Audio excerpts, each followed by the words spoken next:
Namo Buddhaya.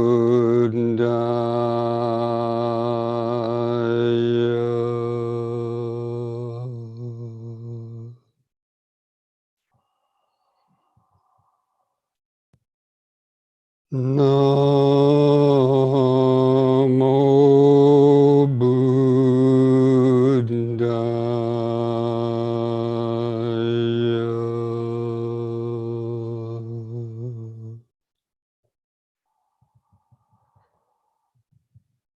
Namo Buddhaya. Namo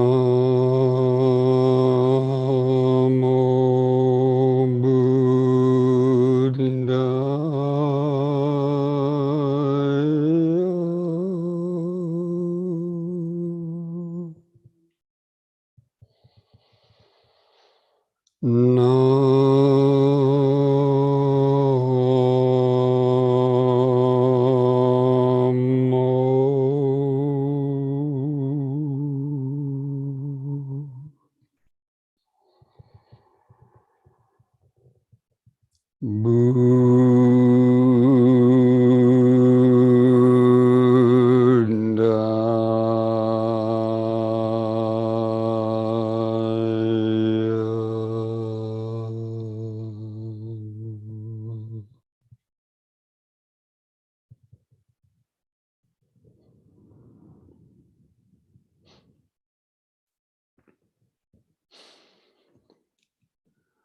Okay, friends, so welcome back to this afternoon session.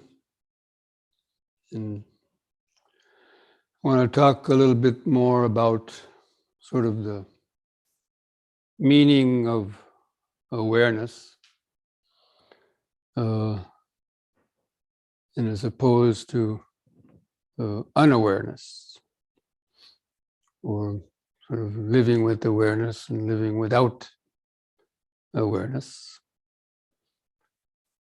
and some of those ramifications.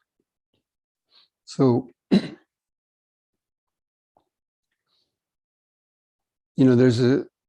usually like to make a distinction between the consciousness and awareness.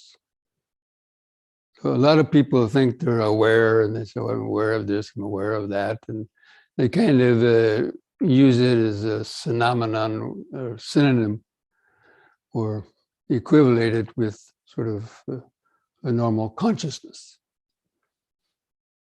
And that's fair enough, one can do that, but from the Dhamma point of view,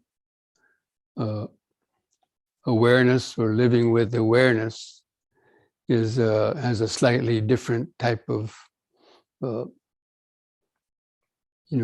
feeling to it.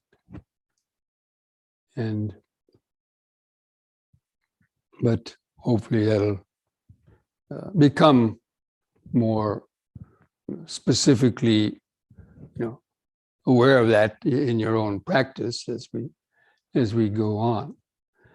But I want to talk about actually, awareness and how we came into this world. Now, when at the moment of conception, there was a one-cell organism that comes together in the mother's womb. And at that point, also it becomes conjoined with consciousness. At least this is from the standard Buddhist idea about the nature of birth. And for 9 months in the womb, this one-cell organism divided into multi-billion or even trillion or more cells. And that consciousness went into each of those cell divisions. So basically, or that awareness, I should say. So basically, that means that all the trillions of cells in the body, or every cell in the body, has a kind of an awareness. And that awareness also is the life force. And it went hand in hand with the development of this physical body. And for the most part, that awareness, that process was just in the present moment. And so basically every cell of the body has an awareness, and they're all kind of connected in what I like to call the inner internet, or the inner web, which basically means like the nervous system. We all know that the nervous system is basically connected to every cell in the body.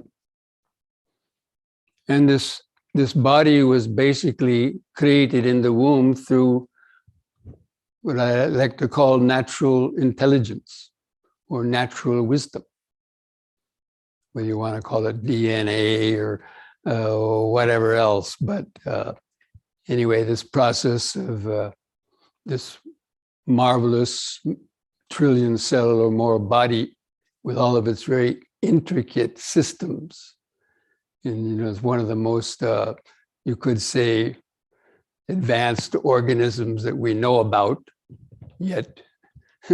But, and it was made, you could say, kind of almost perfectly in terms of the way it's all of its very intrinsic and deep interactions, like the circulation, the metabolism, the immune system. It knows how to fight off the enemies, so to speak, diseases or viruses, or at least it has that capability, stop the bleeding if something happens, it knows how to stop the bleeding, and so on.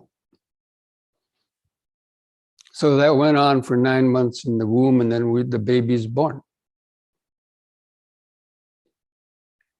And when the baby is born, for the first few months, its consciousness is still intimately connected to the body and also in the present moment. So most child developmental psychologists, or even you mothers, will have that experience that the child's mind is basically, in the present moment. That means it's just there, and its eyes are wide open and all these things are coming through it. But it, has no much thinking about it. There's no much, too much reaction. And so that the present moment awareness is still connected, to the body. So they go hand in hand, present moment awareness and that being intimately grounded and centered in the body and in the present moment. But gradually, the baby loses that body-centered awareness. You start to grows up and starts, learning how to crawl, and he starts seeing things and starts crawling over to, grab this and to grab that, and starts learning language. Also, the baby gets a little name, little Johnny, little Susie, and all the relatives come over to hold it, and goo. And so little by little, what used to be a very expanded and oceanic awareness gets kind of coalesced or coagulates into a little nucleus of something that sort in the center that's identified as something me, or something that's now seeing things objectively from the outside. And then it starts, looking at these objects and starts seeing things as the me here and the objects outside. And then the sweet grandmother comes by one day with the child's first chocolate. And they give the child a chocolate. He gets a pleasant feeling. Well, let's imagine that, right? So there's a pleasant feeling arise with that sweet taste. And then the baby starts identifying the face of the grandmother with the pleasant feeling. And then maybe the grandfather or the uncle holds the baby a little bit too tight and causes a painful feeling, or maybe doesn't give them anything and he has an indifferent feeling. And he starts to identify this painful feeling or indifferent feeling through those particular faces. And then he starts hoping that the face of the grandmother will come because it's associated with the pleasant feeling. Or she is thinking that, hoping that the uncle or the grandfather doesn't come in the future, that gave them a pleasant or maybe an indifferent feeling, let's say a painful feeling. And so like that, everything the baby experiences, that's just growing up, it experiences things with this idea of these particular things are bringing a pleasant sensation to me, like the mother holding the baby and suckling the breast and so on. It gets a pleasant feeling. So it has attachment to that, comfort. Or maybe the cat went by and the baby tried to grab the cat and the cat turned around, maybe scratched it, and he had a painful feeling. And so these ideas of like and dislike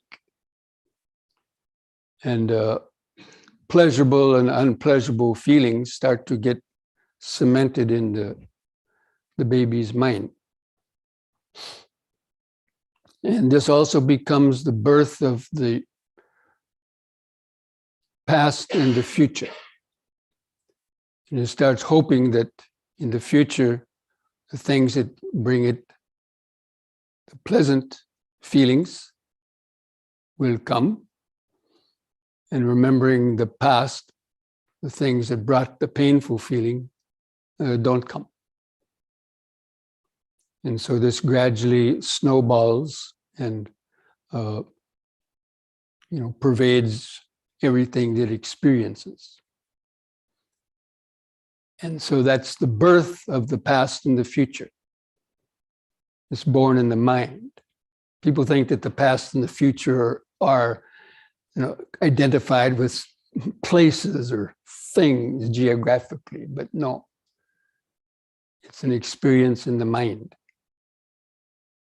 And this is very important to understand for understanding our psychology, and especially understanding the nature of how our mind has become trapped by and limited by this conditioning based on these pleasant and painful sensations, and then developing desire for the pleasurable feelings in the future, and the desire or the aversion to the painful feelings coming to us. So it becomes trapped and caught up in the tug of war between pleasure and pain. And because it experiences painful feelings, it yearns for more pleasurable feelings. And it starts getting separated or disconnected from the present moment awareness. And this is very important. And so the more it starts thinking about what it can get in the future, it gets more and more separated from the present moment, from the body. And so that's called the disconnect between the mind and body. And that happens anywhere from, about 6 months old of the baby and continues basically throughout the whole life. And so it's that disconnection from the present moment, again, because the body is really the source of the present moment, at least for human beings and sentient beings. And they've, gotten trapped in the past and the future. So that's one of the aspects or meanings of losing awareness. So awareness is basically that state of a more expanded and detached awareness, where there's not so much preoccupation with me and I and our wanting and the struggling with the world around it. That is more what we call a dualistic consciousness, where the subject here and the object there. And everything from the skin inside is me, and everything from the skin outside is the other. And then this perpetual struggle ensues. But that's been artificially created. And then people are living without awareness. So awareness is a distinction between the consciousness, has a more space within it.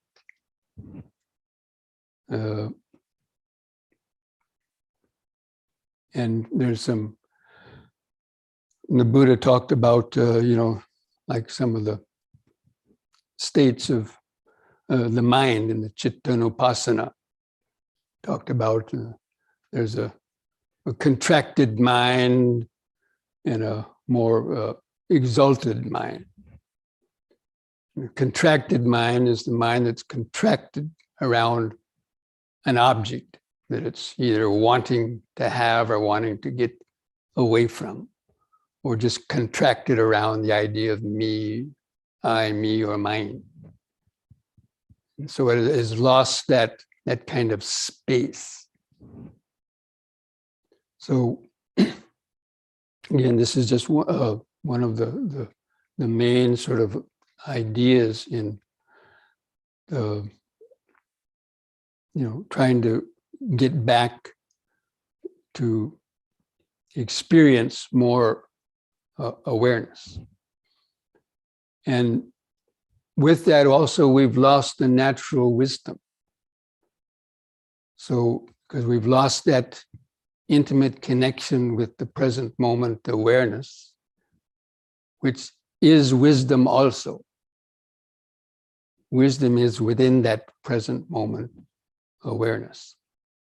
And most people really have no idea what it is. And so we've lost that as we've growing up, and we've interfered with the smooth functioning of the body, and we've been disconnected from the natural wisdom. So when the awareness is more or less grounded in the present moment and really in touch with the body, then we naturally know what is causing the body or mind pain, and knowing what reduces that pain or brings more pleasant sensations in the natural way. But most people have lost that ability because they become disconnected from the body. And for most people, the mind is a jump ahead of the body. The body is here and now, whether it's sitting, standing, walking, lifting your arm, turning your head, scratching your neck. It's just there. But usually our mind is a jump ahead of it. And that's also the source of so many accidents. Almost every accident, so-called accident, is actually due to not being centered and grounded in the present moment. Not being aware. Aware means a more open and expanded state, which is aware of other things going on rather than just being contracted around one particular object or thought.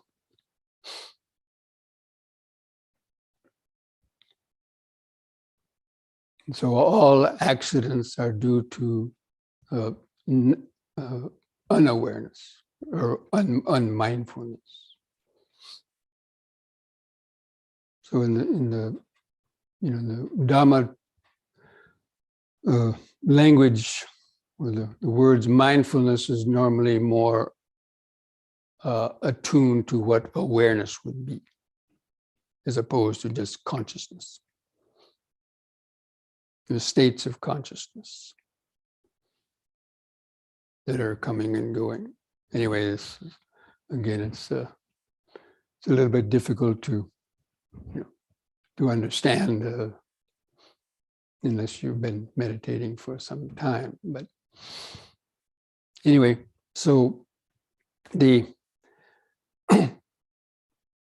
natural wisdom, when you're more in touch, or that we've interfered with that natural wisdom by living kind of, out of touch with the laws of nature, also by living mostly in the past and the future.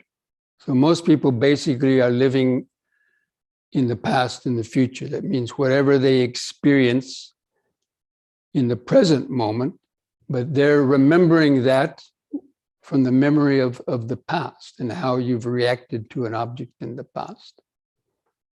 And then projecting that into the future, either desire or aversion or fear or worry or anxiety, that something is going to happen to you in the future. And so that has interfered with the natural functioning of the body and mind and the natural wisdom. We've been cut off from that sort of sensitivity to the life force.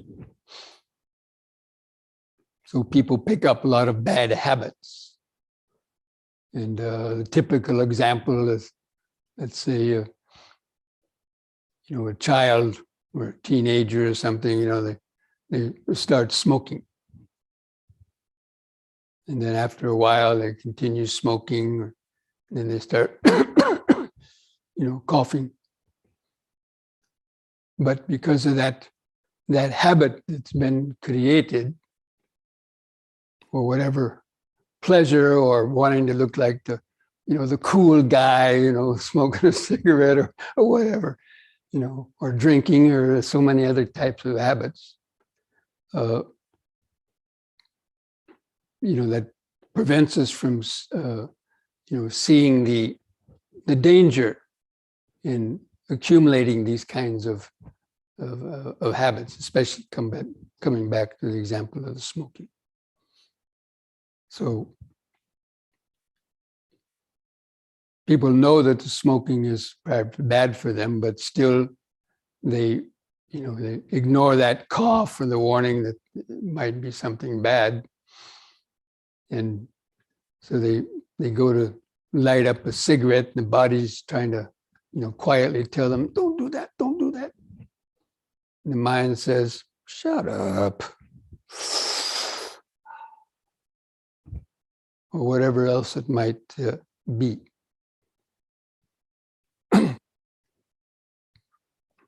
So it's because we've lost that, that natural wisdom. Or you get sick, and then, you have to go to the doctor for them to tell you what's wrong with you.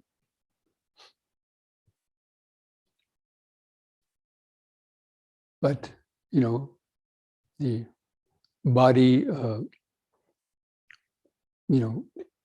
could heal itself in many cases, or if one was still connected to the body, prevent those kind of interfering with the natural healing systems of the body. Anyway, so coming back to it all goes to point to the importance of trying to reconnect with the present moment awareness and the healing power that's inherent in the wisdom that's inherent in the present moment awareness. And also the law of karma is part of that too. That we get caught up in the habits, and of course the whole of the Buddha's teaching is about the nature of suffering and the cause of suffering, the cessation of suffering, and the path leading to the ending of suffering. And it's directly connected to this kind of phenomenon that I've just been talking about. It's that disconnection of the mind and body. And basically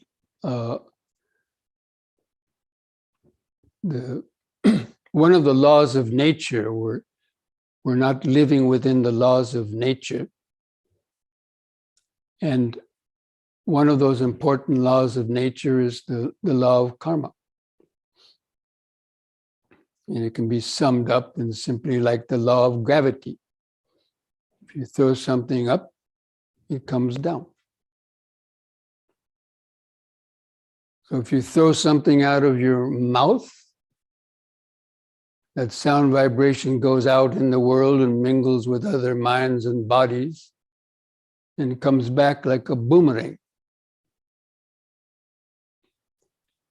In the same way, if you put out some physical actions like, flip somebody the finger, excuse me, that goes out in the world and comes back, as maybe a punch in the face, or worse. Or even your thoughts. Our thoughts are like radio waves. So the thoughts go out and intermingle with other minds, even on unconscious levels, and then also can come back to us.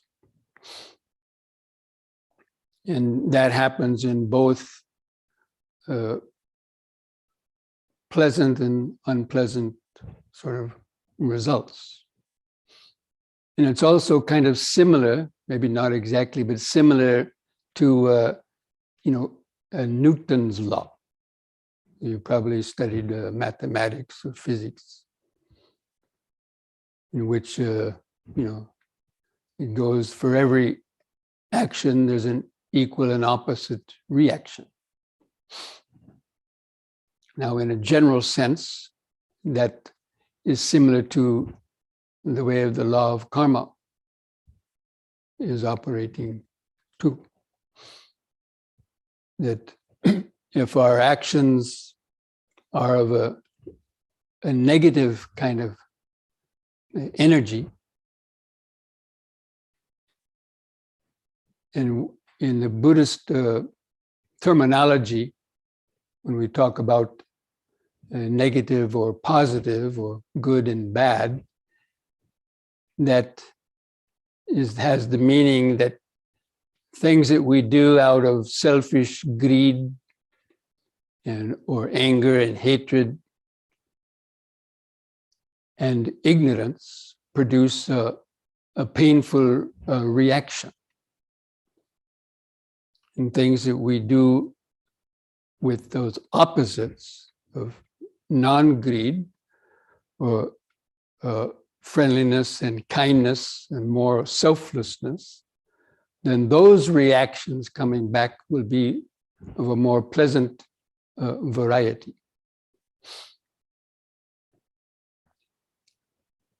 So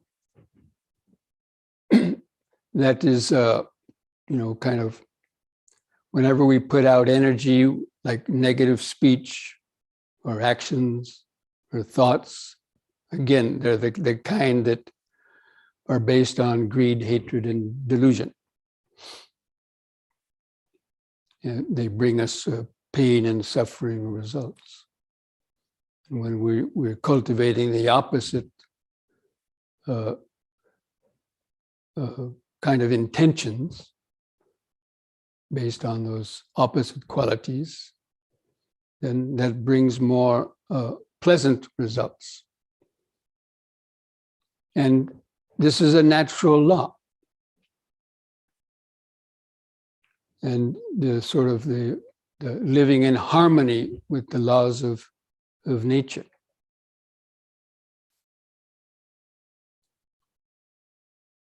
But again, because we've been caught and trapped into that pleasure-pain syndrome. We're growing older, people are wanting more and more pleasure, more and more pleasurable objects, or the sensations that are produced by, the pleasant objects. And if we don't have the means to acquire those pleasurable objects sort of lawfully, then people will take to unlawful means to acquire those pleasurable sensations. And also to avoid the painful sensations. And this ties in with, the idea of sila or ethics, ethical conduct. We call it, sila in the Buddhist terminology, or skillful conduct. Living in accordance with the laws of nature, and that means being grounded in the present moment rather than just living from the past and the future. Because the laws of nature, the natural state of the awareness is present moment awareness. But again, people have lost contact with that and they have no idea even what it is. And so these are very intimately connected and tied together, especially in terms of living and how we live the life. Because every living being is seeking happiness, aren't they? Even something as tiny as a little ant crawling along the ground. Now, if you take your finger and you put that down in front of the ant, normally what would the ant do? It'd probably stop, maybe go around, or turn around and go back. Why is that? Because he senses some danger there. Because look at, your finger compared to a tiny ant would be like us standing at the foot of the World Trade Center. And what happened when the Trade Center fell down? All those people were terrified, right? And I'm not making light of that. Please don't take me the wrong way, but it's an example. So,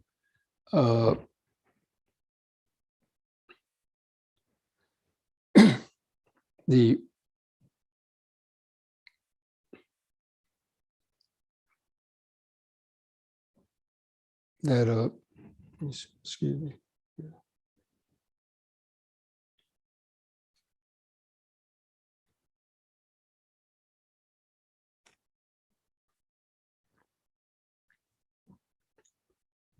So that reaction of the ant is similar to that. Ant was looking for happiness.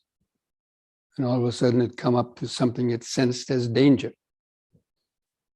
So in something even that tiny as an ant, that same phenomenon of wanting to live in happiness, that search for happiness is there. And so even as living beings, people are trying to be happy. But because of having lost that connection to the real contentment and happiness of the present moment, they're seeking, that happiness outside of themselves.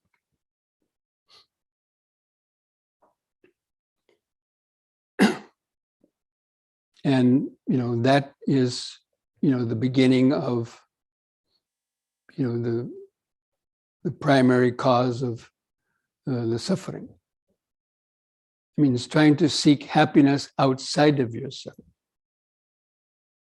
because it leads to greed and hatred and desires and aversions for things in the world that you can't control. And this also is tied up to another of the laws of nature, of that of impermanence, that everything is continually changing. So one of those laws of nature is the law of cause and effect. And the other one is that everything is constantly changing. And so if everything is constantly changing, there's nothing we can really try to hold on to that's going to give a lasting type of satisfaction or fulfillment, because it's constantly changing. So these are those basic laws of nature, and which are tied up intimately with the mind. So all beings are trying to find happiness, but in that search for happiness, many people are actually planting the seeds of their suffering, because they're depending too much on the future and too much on the world of impermanence and things they cannot control. Because you might get objects of your desire and pleasurable objects, but they can be taken away from you very quickly, or they can change due to the law of impermanence. So that's why they're not considered to be a lasting source of fulfillment and satisfaction. If we put all of our eggs into that basket of just our whole life depending on the pleasurable sensations we can get from, living in whatever way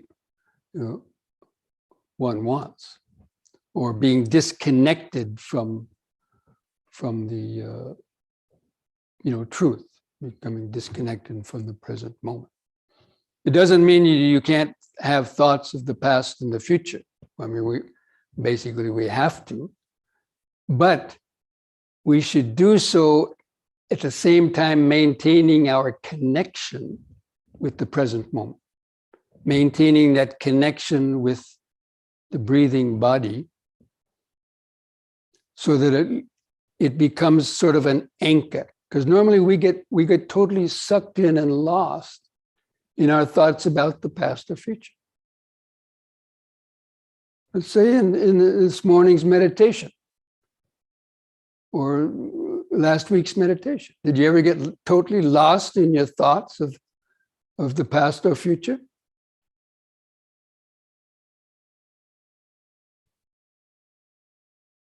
Shake your head, yes or no.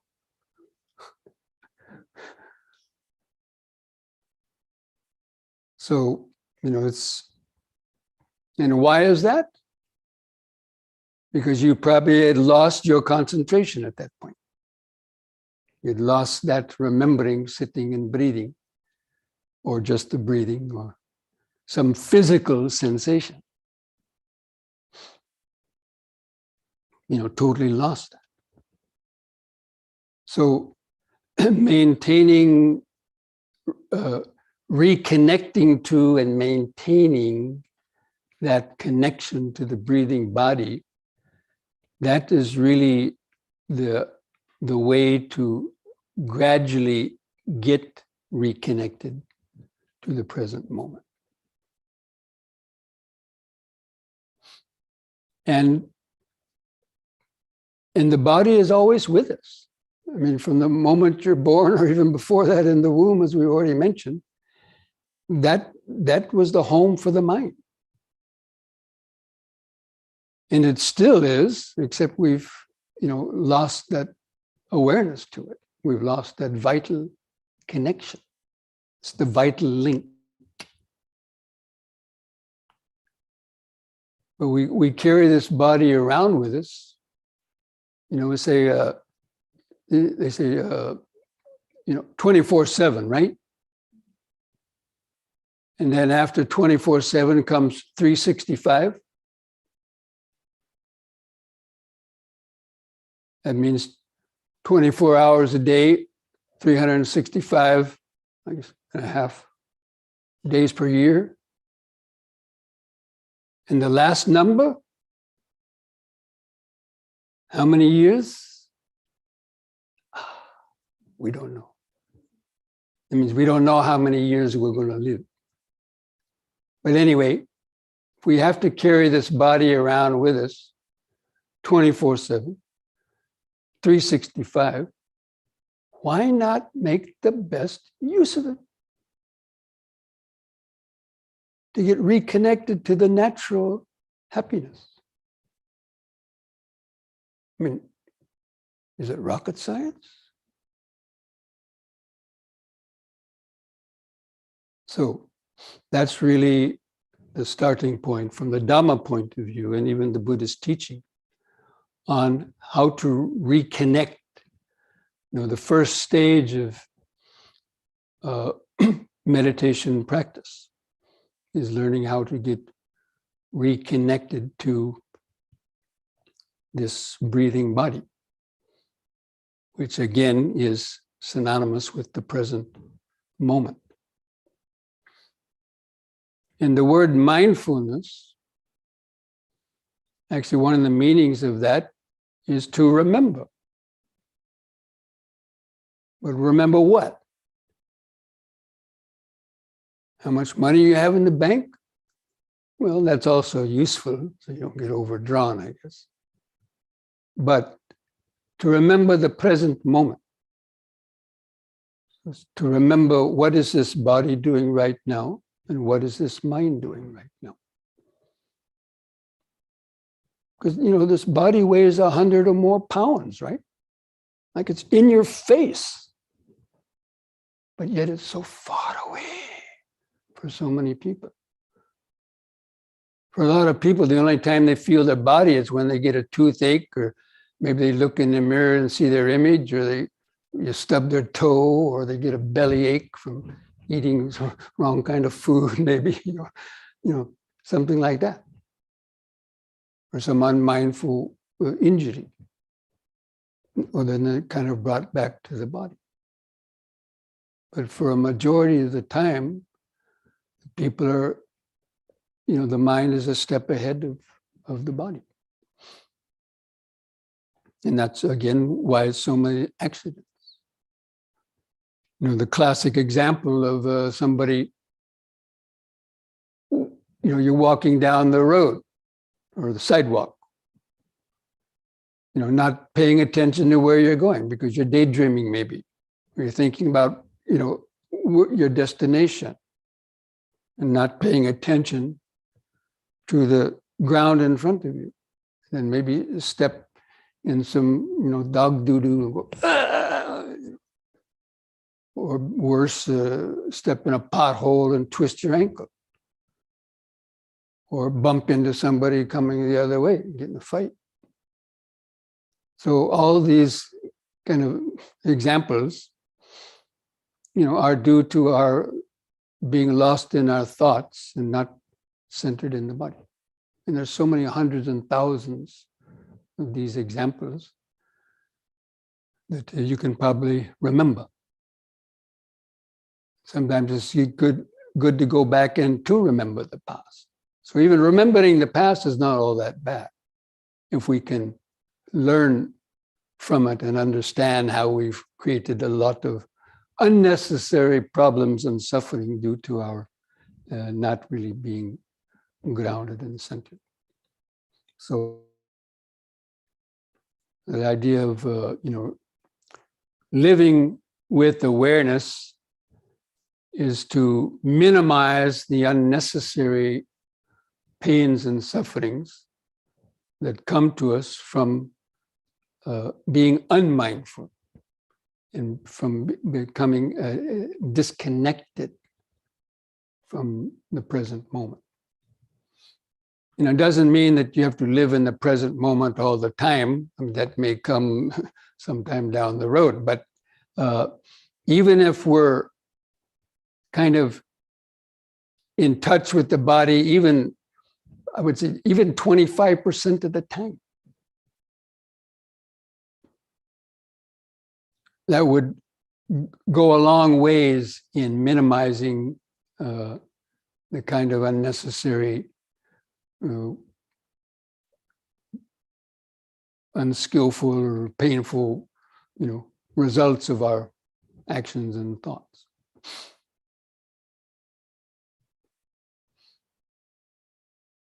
So the breathing body, we're cultivating that to use as an anchor. So this body is like the anchor of a ship. So if a ship is parked in the harbor, puts its anchor down into the ocean floor. And if a storm comes up, like these hurricanes and other nor'easters and so on, if the ship doesn't have an anchor, then it might get blown and crash into other ships, or it might be thrown up onto the land, or it might completely turn over and capsize. But the anchor, if it has a good anchor and grounded in the ocean floor, then even though the storms may move the ship around, it probably will prevent it from one of those catastrophes or causing suffering to some other ship. So that's the way we try to see the connection to maintaining that connection to the present moment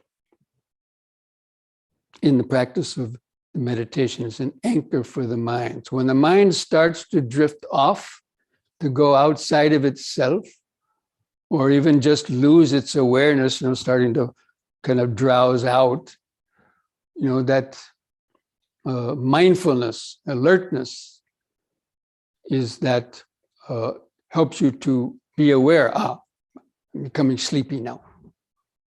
Or the head is starting to go down. Mindfulness is sort of like a built-in watchdog in the mind.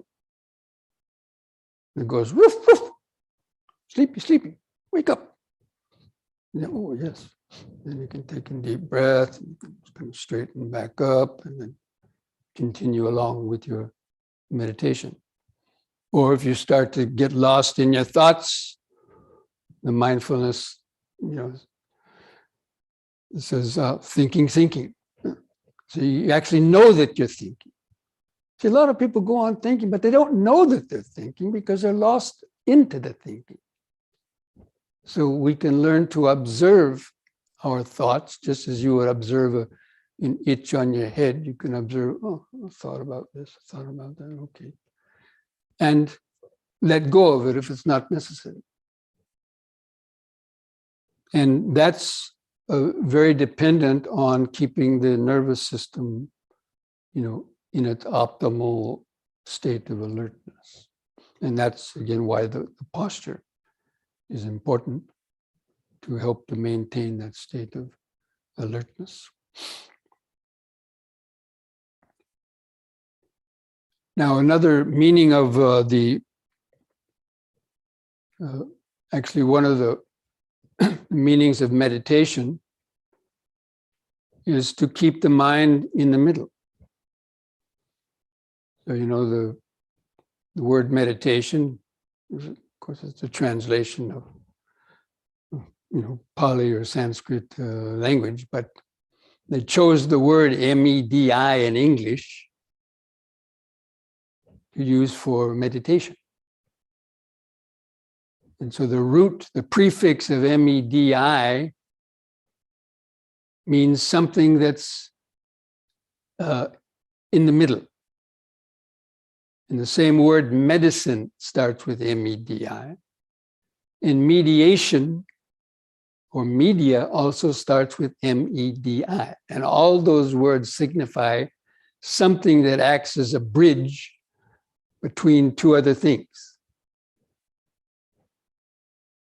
So medicine is a bridge between sickness and health.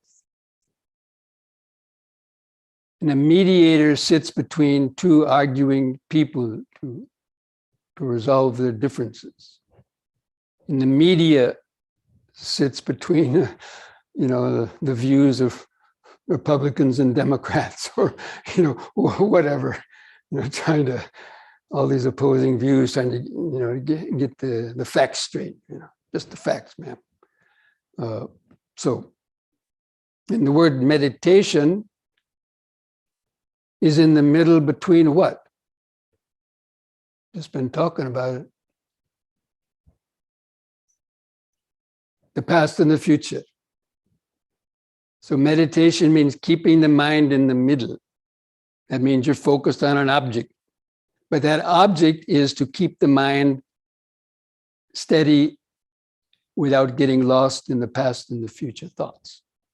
And it could be a number of things.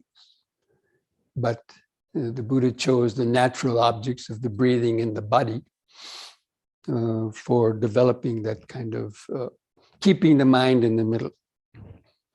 So just by continually reminding yourself, sitting, breathing, or if you hear a loud sound, just hearing, or if you notice your thoughts, coming in, out, thinking, it kind of deflects those objects. And mindfulness has the function of kind of deflecting the getting carried away or lost into the past or future. So developing that the middle path. And also actually the middle path means that practice of keeping the mind in the middle and avoiding the extremes. There's three main extremes.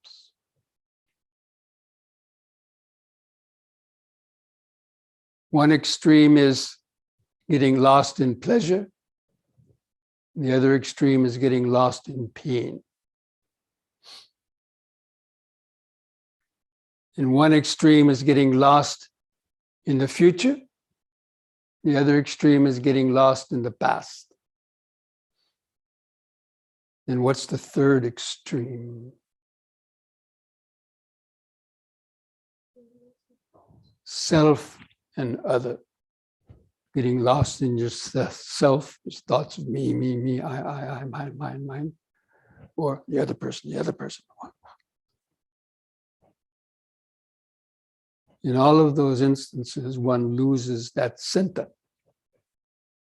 So, but, basically that's what we're up against, in the practice of the meditation, because this whole process of the mind getting really lost and enmeshed in this web of karma and the web of the past and the future connected with pleasure and pain, that's been evolving through our whole life or even many lifetimes. And this will also have a connection to the idea about, the awareness of living and dying with awareness also. But you have to live with awareness before you can die with awareness. So anyway, I think this might be enough for this Dhamma talk. And so we're going to finish this up. And for if you have any questions that might have come up from this or from your meditation practice, and those who are staying in-house here can write those questions down for this evening's questions and answers session. And those out there listening over Zoom, you can later on this evening or before the evening session starts, you could write them in the chat box, and then we'll see if how many we can get to. Okay.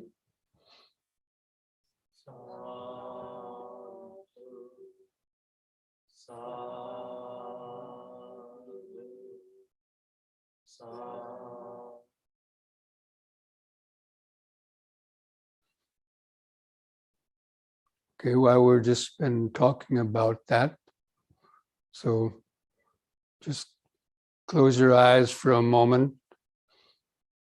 Just feel the body grounded to the floor. Take a deep, slow breath. See how quickly you can bring your attention back to just feeling the breathing body. Just come back to breathing in, sitting. Breathing out, sitting. Withdrawing the mind's focus from that external focus.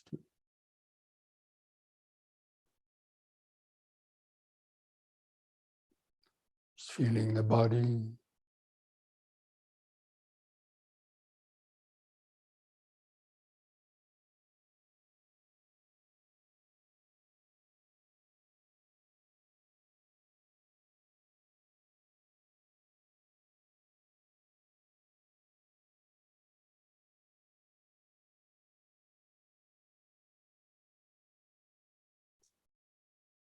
Okay, now we're going to slowly stand up because it's not a torture chamber, so I'll give you a little break. We're going to stand up to relieve any buildup of pain in your legs and do a little standing awareness. Maybe a couple of stretches before sitting down for the sitting meditation. So just mindfully, slowly stand up. If you need to use the restroom this time, you can do that and come back. Otherwise, just stand up and do some deep, slow breathing, standing awareness.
Just try to stand straight. Let your arms and hands hang at the sides.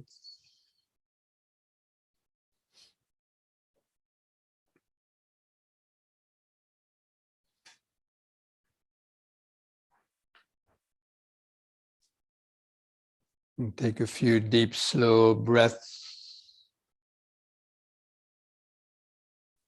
Hold the air in the lungs a few seconds. Get the oxygen out into the bloodstream.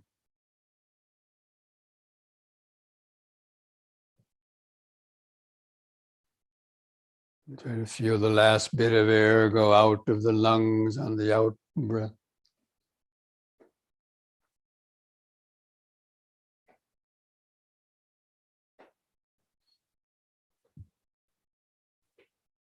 Just developing this basic mindfulness. Breathing in, letting go of the past and future.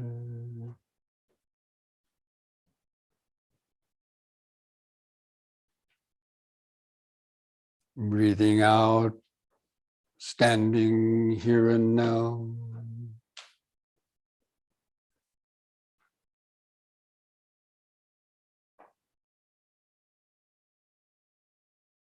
Breathing in, letting go of the past and future.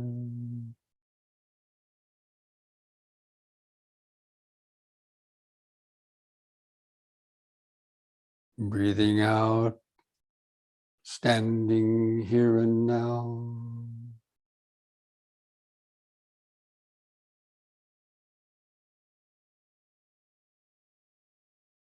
Breathing in, feeling the whole body.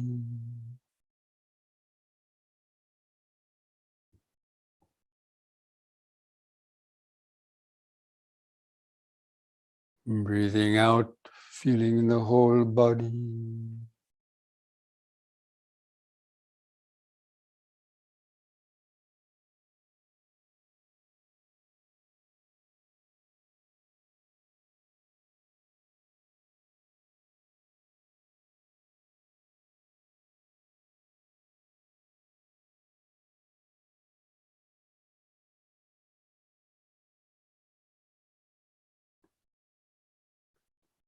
Sort of just let the awareness feel the eyes and the sockets. Rest the awareness behind the eye. It's just sort of the natural movie camera.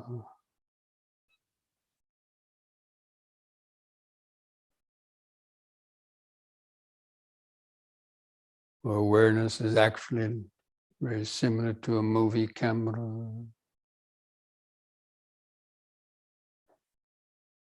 With regular cameras, you take pictures of the outside world.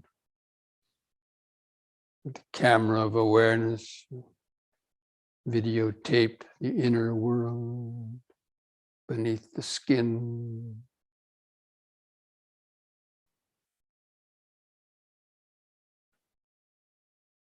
Or observe the thoughts going through the mind.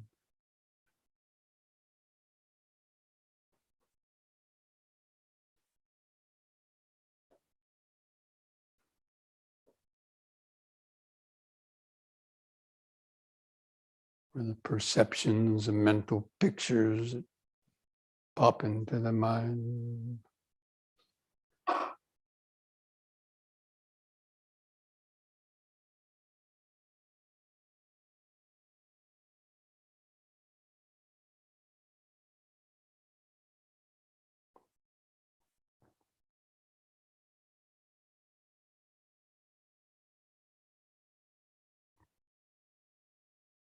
We're going to try to exercise that inner video camera by taking a little tour through the body.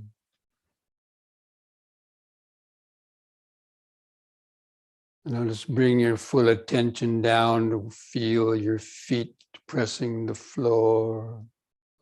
Try to feel the outline, the soles of your feet pressing the floor, sensations,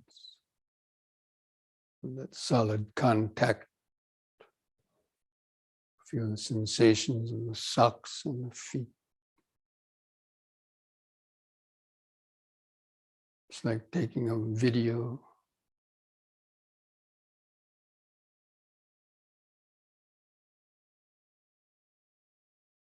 And gradually pan that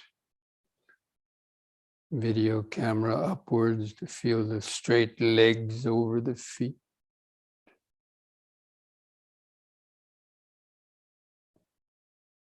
clothing touching the skin of the leg.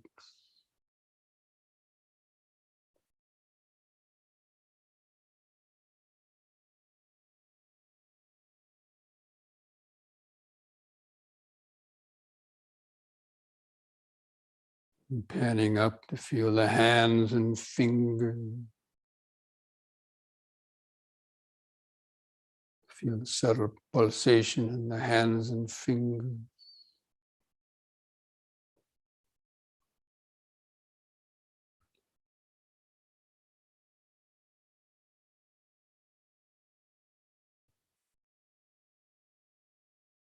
Moving up to feel the whole pelvic region between the hips.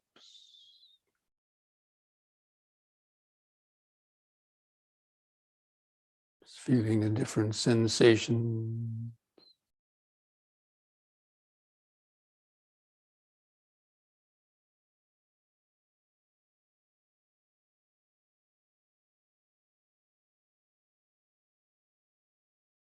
Moving upwards, feel the whole stomach area.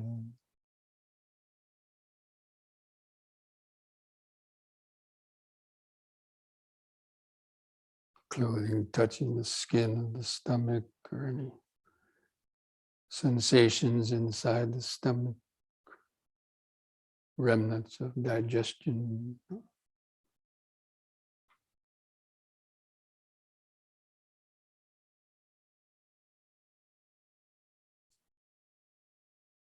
And feel the arms hanging from the shoulders. Relax the shoulders. Feel the clothing touching the skin of the shoulders, arms, chest.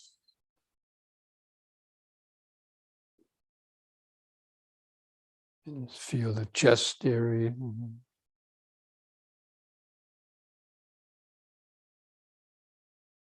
Feel the heart beating in the chest.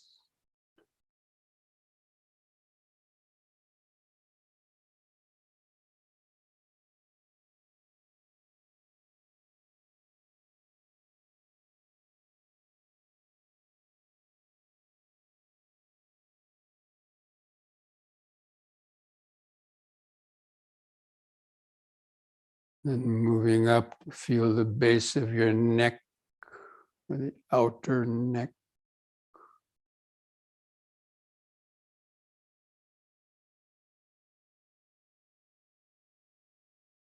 And inside the throat.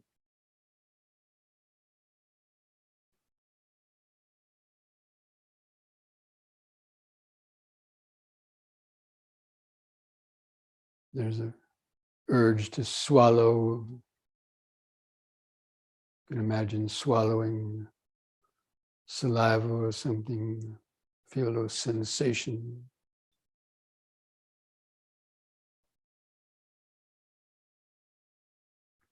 A lot of sensations and sounds. That's swallowing.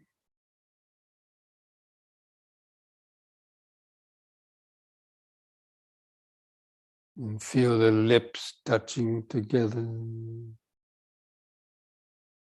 Sensation of dryness or moistness in the lips.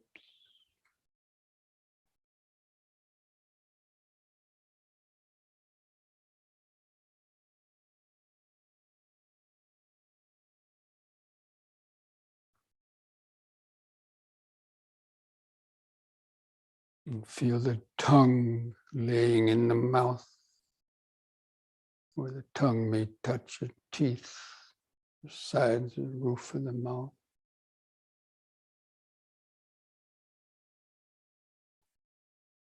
Just those raw sensations. Present moment sensation.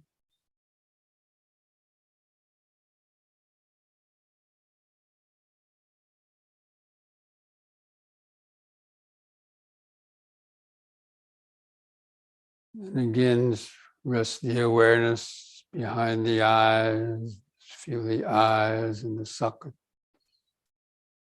And the eyelids stretched over the eyeballs.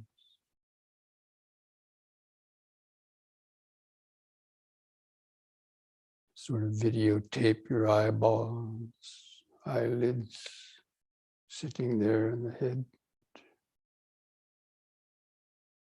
Not as a visual, but a lot of different sensations.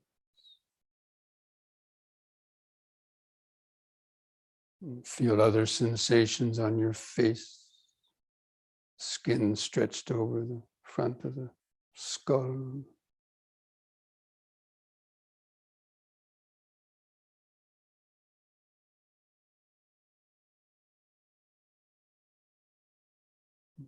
Feel the hair coming out of the scalp.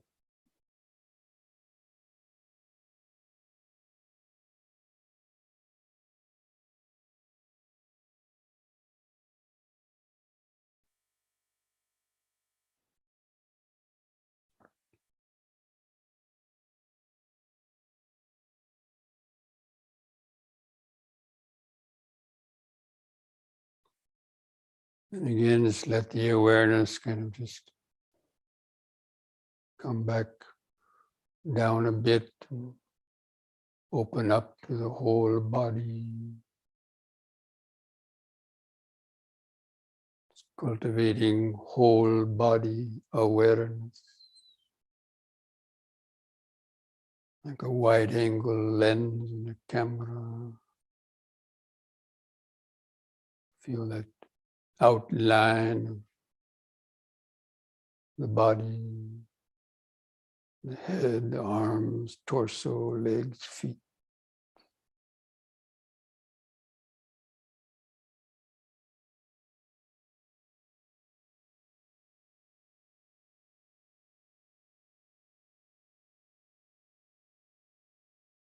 And just remember standing, standing.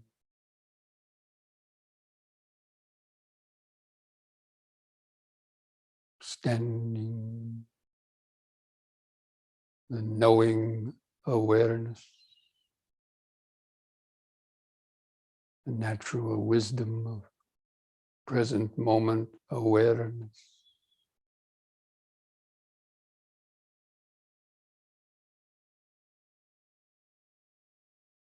Feeling the subtle vibration.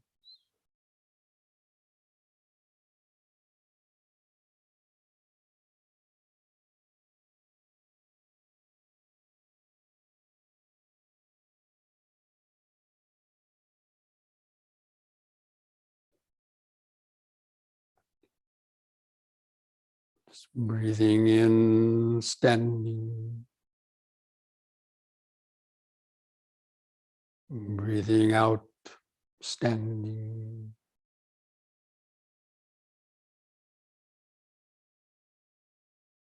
Just feeling that intimate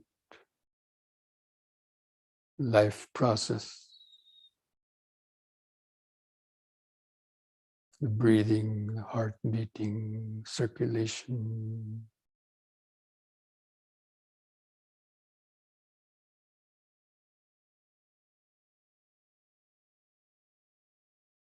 The inner living.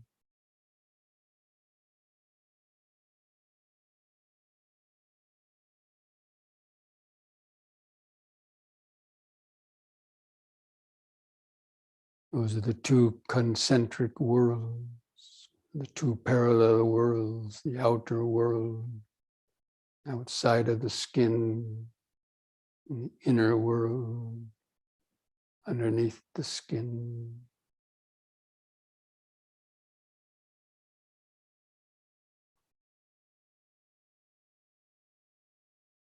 We can learn how to have the best of both worlds.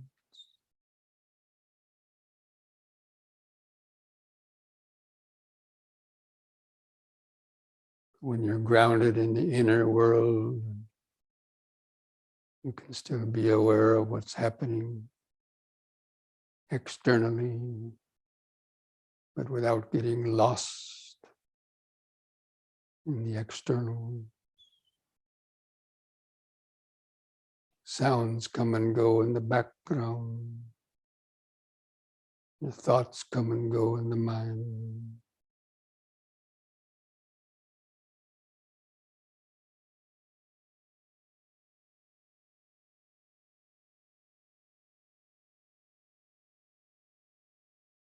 But awareness resting in the middle. Meditation.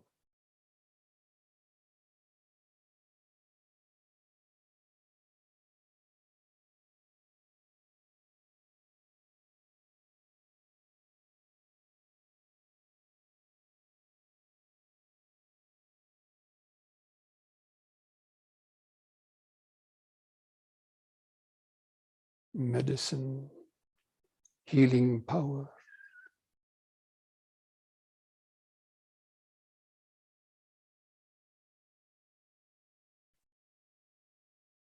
Mediation,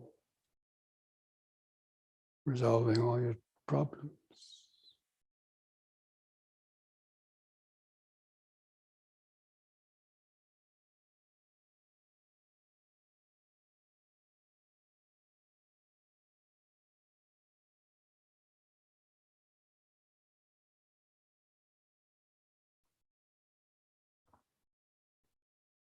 And just keep contemplating that a few more minutes.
You can continue standing longer,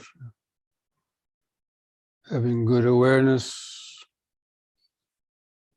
Whenever you're ready, you can mindfully sit back down, resume that awareness in the sitting posture.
Once you're seated back down, try to feel the difference between the standing position and the seated position in terms of sensation.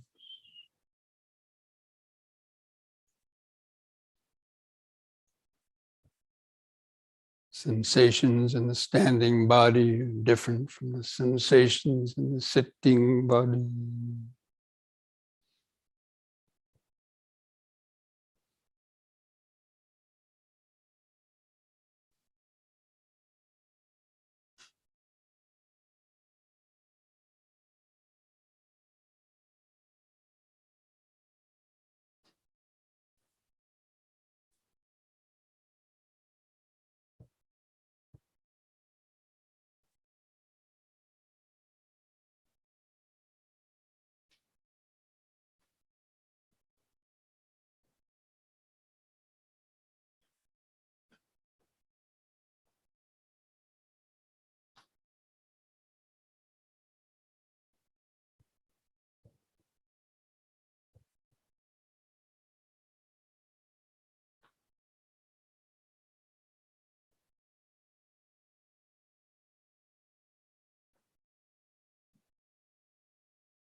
Breathing in, sitting.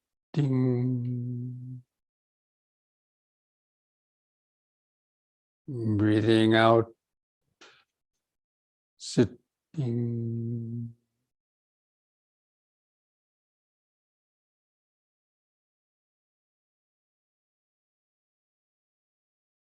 Just become like a scientist sitting in the laboratory,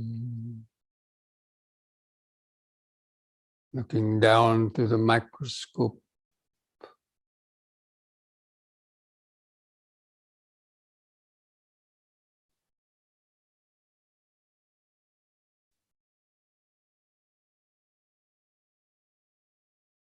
Tuning more closely back to the breathing process.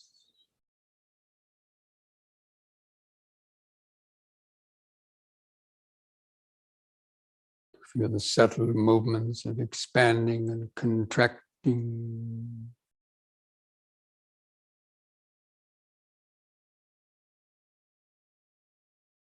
Four phases of the expanding in-breath in the pause, contracting out-breath in the pause.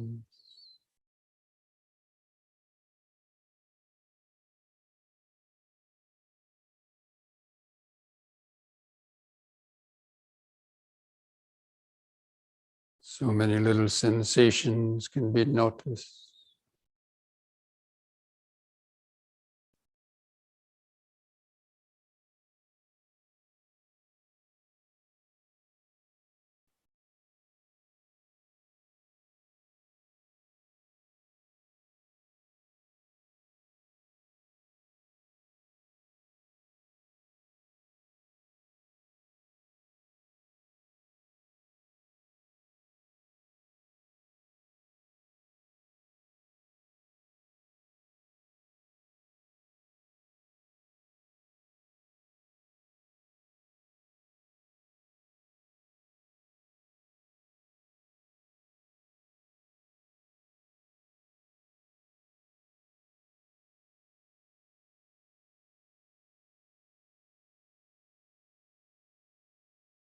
If you still have too many thoughts, by counting your breaths from 1 to 10,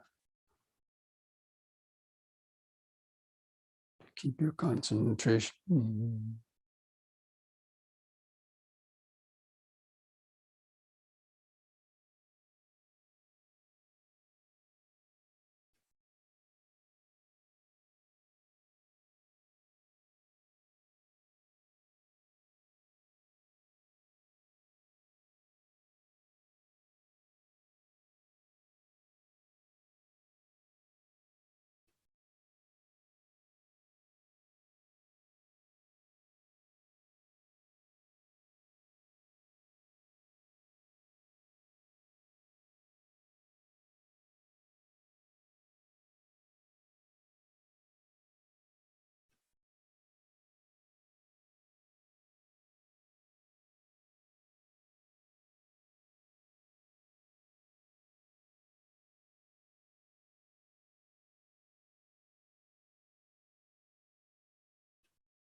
And being alert for thoughts sneaking up in the mind.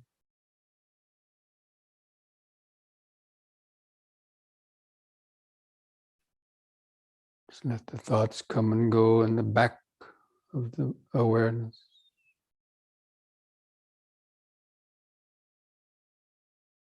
Zooming in closer to the sensations coming and going in the front, in the breathing body.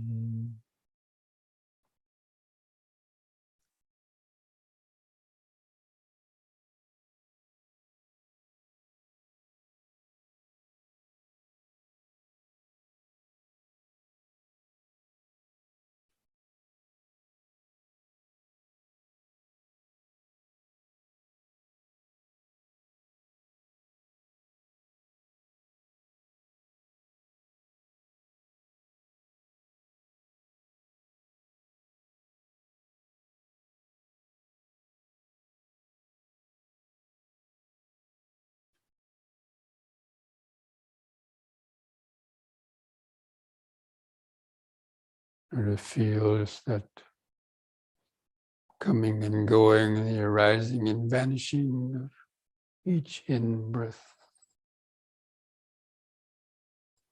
each out-breath.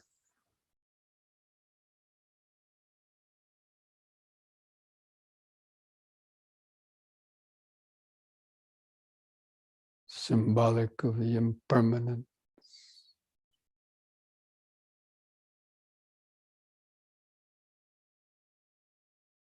the constant change that's going on.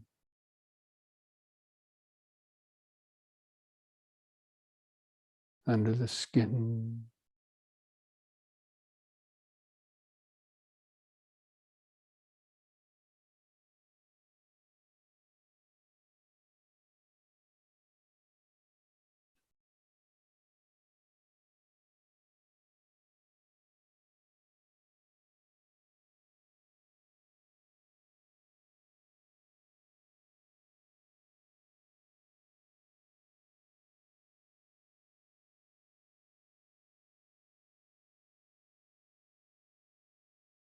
Start to keep the expanding and contracting sensations in the center of the awareness, but in the periphery, noticing, just letting other sensations arise and vanish, come and go.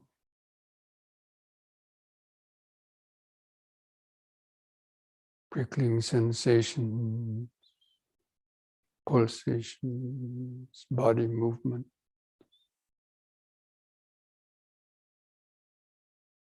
Aches or pain.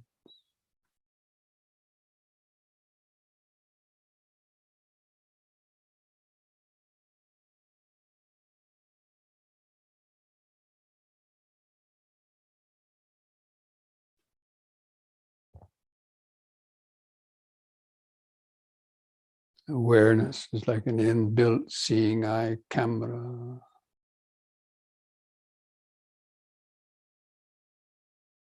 You can be aware of many things going on at the same time.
Anytime the mind loses its focus, too many thoughts, come back and take a few deep, slow breaths. Recharge up the system with oxygenated blood awareness.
Just keep turning up the power of the mental microscope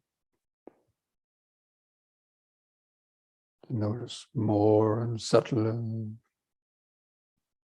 sensation.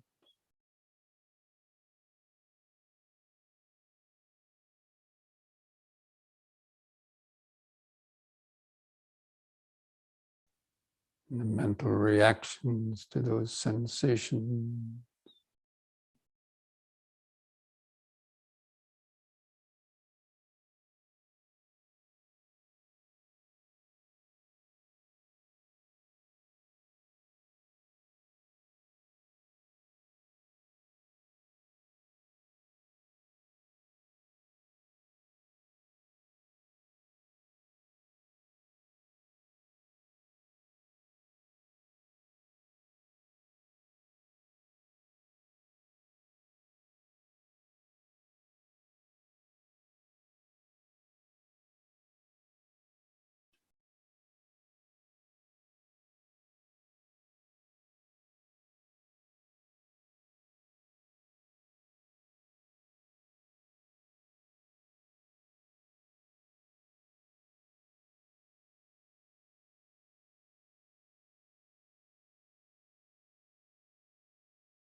Breathing in, sitting.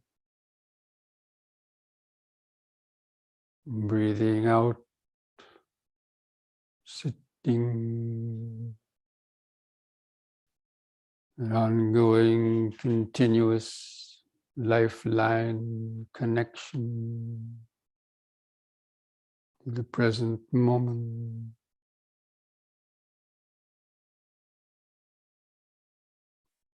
Sensations come and go. Wanting pleasure, avoiding pain comes and goes. Sounds come and go. Thoughts or perceptions about sounds come and go.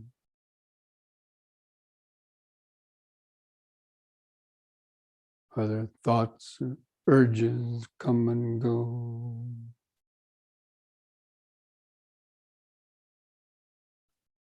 Thoughts of I, me, or mine come and go.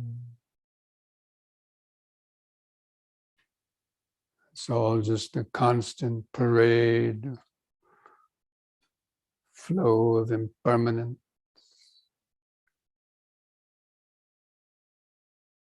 The impermanent world,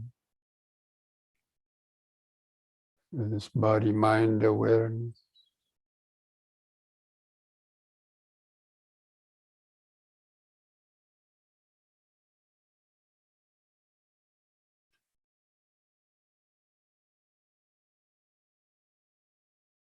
Just underneath all of that constant change, or pain, or confusion, or drowsiness,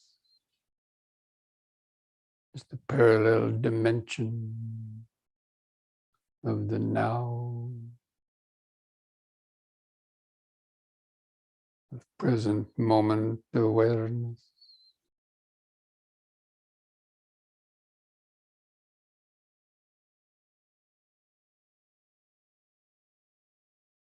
It's not affected by any of the comings and goings.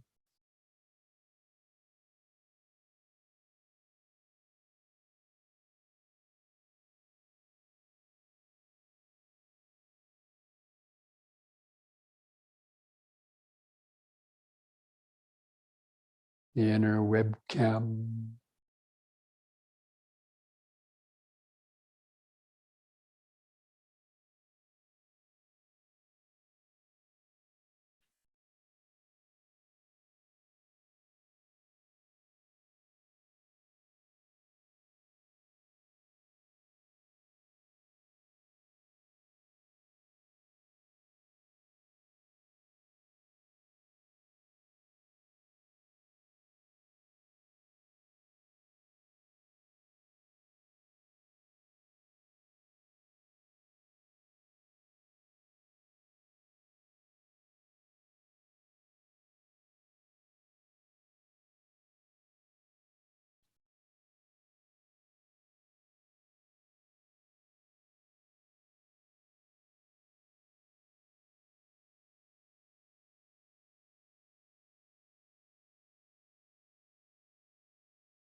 When the painful sensations arise,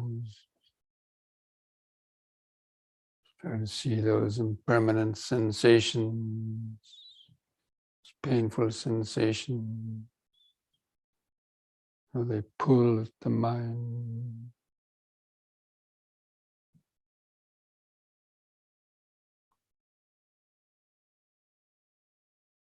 Relax the body, relax the mind. Allow those sensations to well up, move around.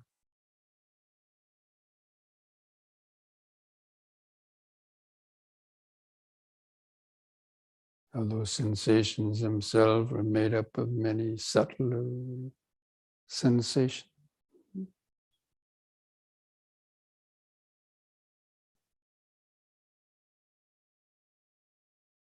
Essentially, they're just vibration.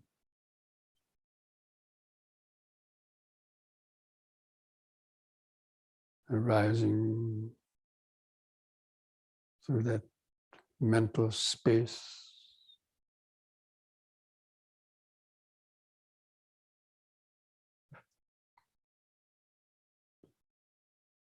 Present moment awareness.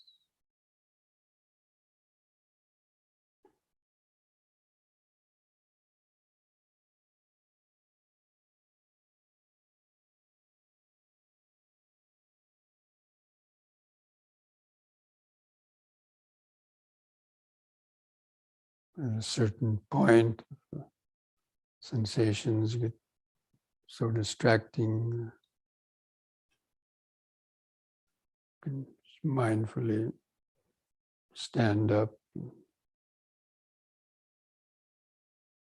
continue the awareness in the standing position.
Feel that sound vibration in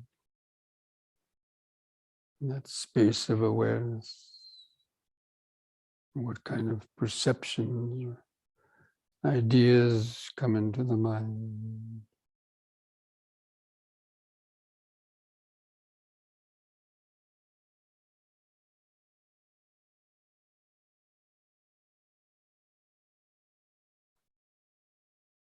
So we're going to slowly transition from the sitting posture into the standing posture, and then do some walking awareness like we did this morning.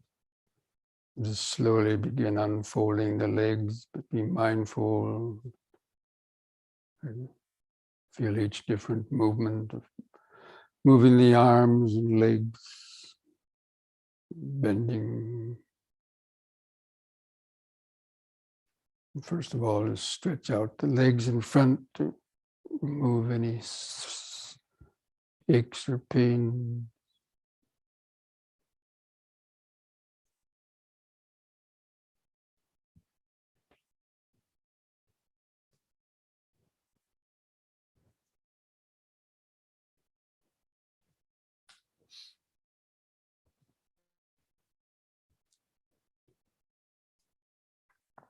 Flex the toes, the blood coming back into the feet and legs.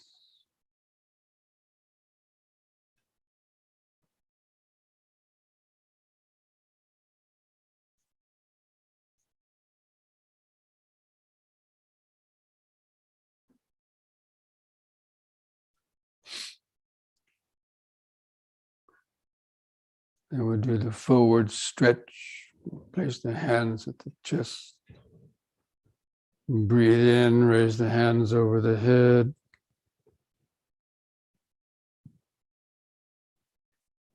On the out breath, touch the chest and reach forward. Try to hold on to your toes. If you can't reach the toes, just grab a hold of your lower legs or ankles. Bend the elbows, stretch the spine forward. Try to feel those little bones at the base of the spine. And imagine them stretching out a little bit. Feel the sensations in the back of the leg.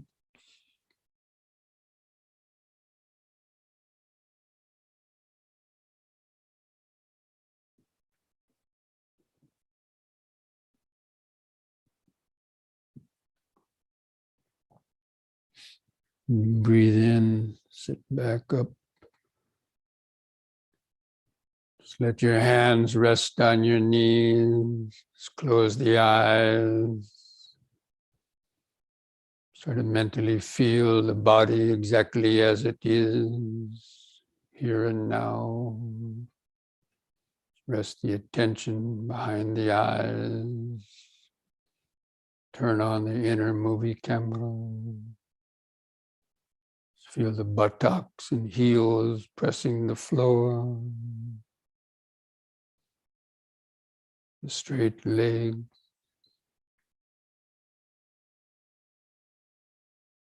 Hands and fingers resting on the knee.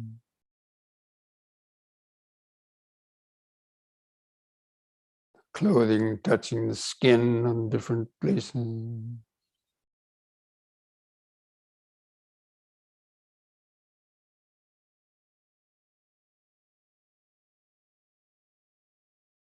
The head balanced on top.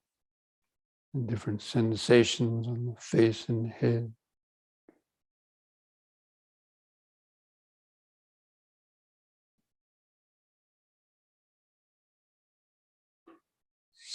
Sitting, sitting, sitting.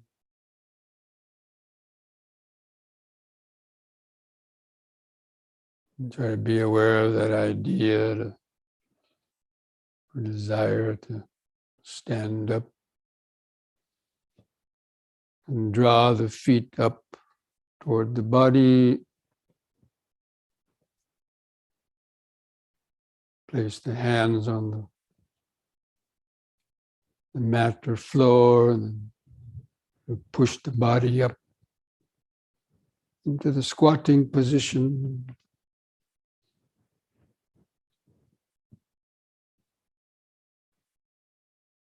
And on an in-breath, feel the muscles in the legs pushing the body up.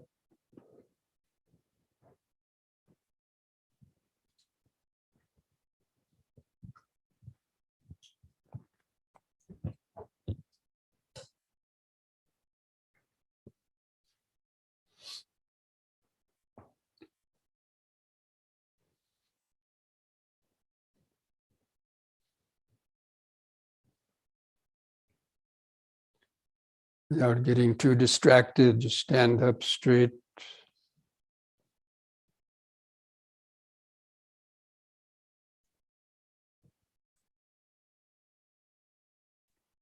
Just feel the standing body and take a few deep, slow breaths.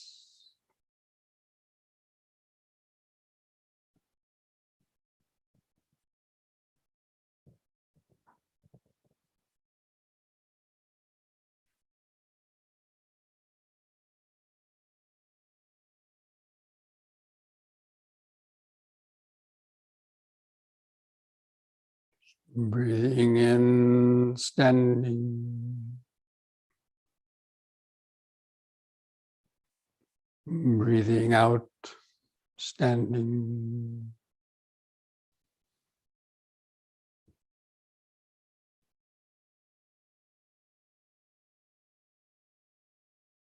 Your eyes are closed. How do you know that you're standing?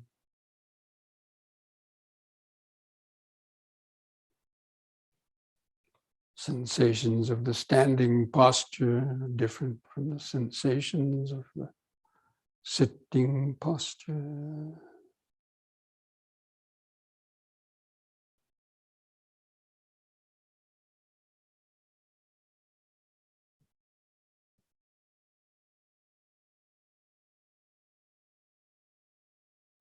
Each posture produces their own pleasure or painful sensation.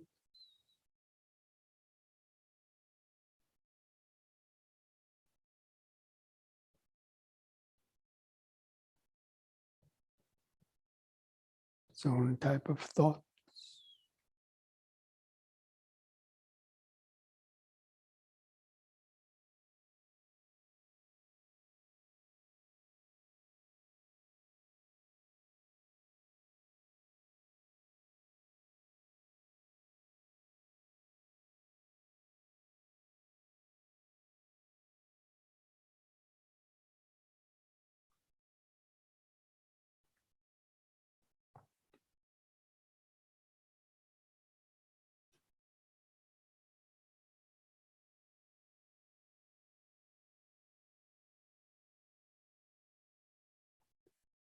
Okay, so we'll do another session of the walking awareness around the room for those that are here, for those online, again, in your own home if you have the space.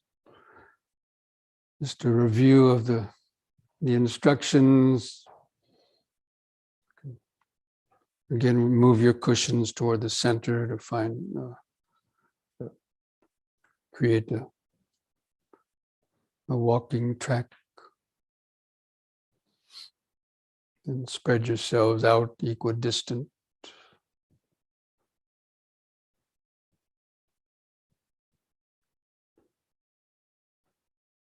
Try to have at least 6 or 8 feet between the person in front.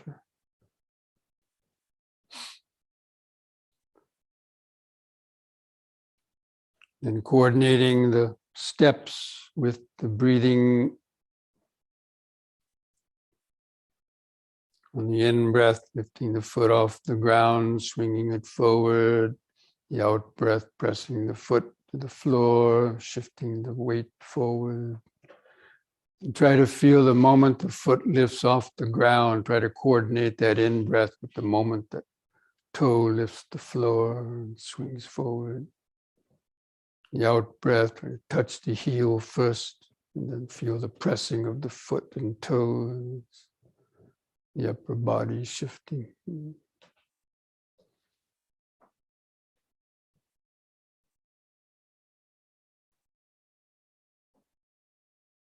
Lifting, swinging, touching, pressing, shifting forward.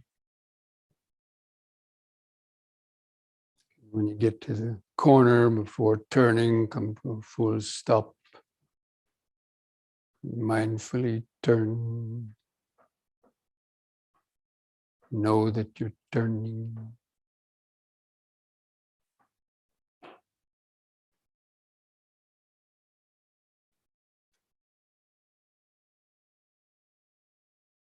Just letting your thoughts come and go in the back of the mind. Keeping the walking process in the front of the awareness. Just turn on the internal video camera. Walking, walking, stepping, stepping.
How do you know that you're standing?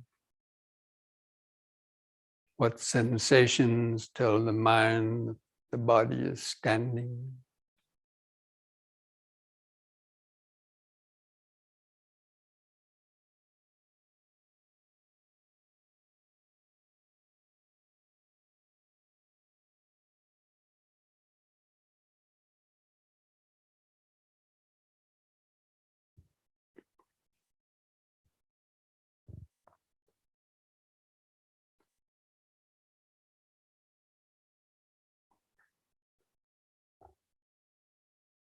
Okay, now we're going to start the yoga session shortly.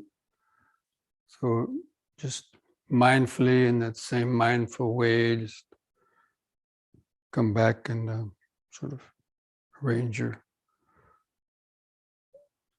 cushions the way they were before, and get the yoga mat, or if you need to use the restroom. In about 5 minutes, we'll start.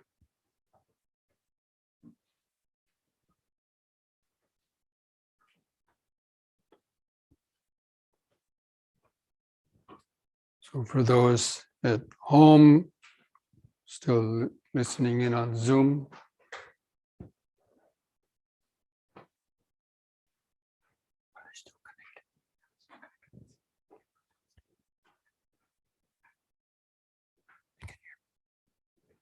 so if you're,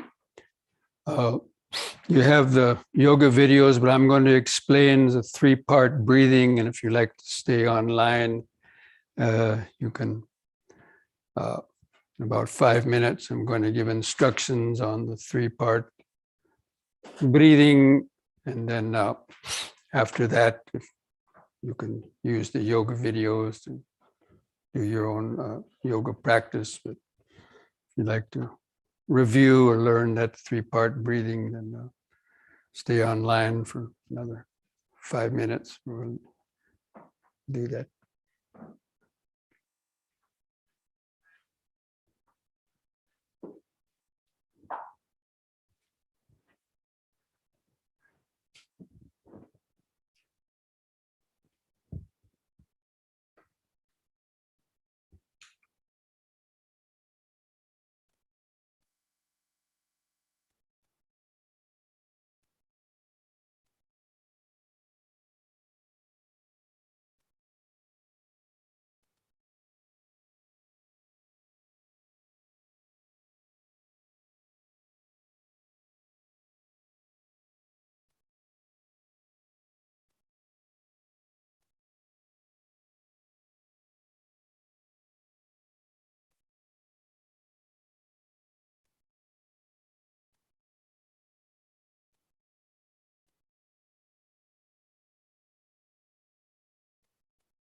which is really living, the real living. Most people's bodies are half dead because they're kind of starved of oxygen. People breathe very shallowly, and and most of the time when they're sedentary, they breathe very shallowly, and the body only gets about half as much of the oxygen as it really needs to maintain the optimal vibrancy.